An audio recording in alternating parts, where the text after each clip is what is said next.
এখানে ফাটা আছে, ফাটা আছে না, এখানে ফাটা। ভাবি কেনাকাটি করে না।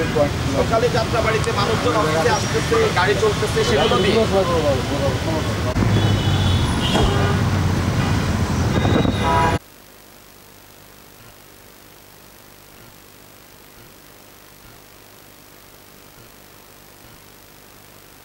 আপনারা জানেন যে বেশ কিছুদিন ধরেই দেশে চরম অরাজকতা সৃষ্টি হয়েছিল। আমরা আইন শৃঙ্খলা বাহিনী, বিজিবি, সেনাবাহিনী, র্যাব আমরা চেষ্টা করেছি আমাদের দেশটাকে আবার শান্তিপূর্ণ বজায় নিয়ে আসার জন্য, এবং আমরা নিরলস প্রচেষ্টা জারি রেখেছি। এর পাশাপাশি যে আজকে জানেন যে আজকে প্রথম দিনের মতো অফিস কার্যালয় নতুন করে খোলা শুরু করেছে। তো এই জন্য আমরা চেষ্টা করেছি যে নিশ্চিত নিরাপত্তা বলয়ের ভিতরে আমাদের দায়িত্ব সঠিকভাবে পালন করে দেশকে যেন আমরা সঠিকভাবে সামনের দিকে নিয়ে যেতে পারি।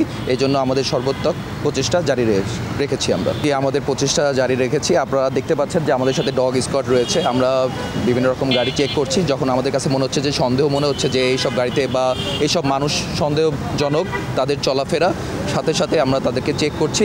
বাট আমরা এখানে কোনোদেরকে বা কোনো মানুষদেরকে তাদেরকে বিরক্তিকর কোনো পরিস্থিতির ভিতর যেন না পড়তে হয়, সেই সব চেষ্টাও আমরা জারি রেখেছি।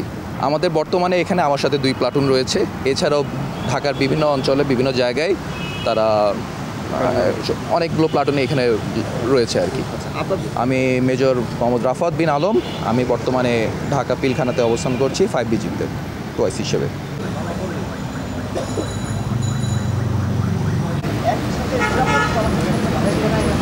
আলাদা বদল যে কারণে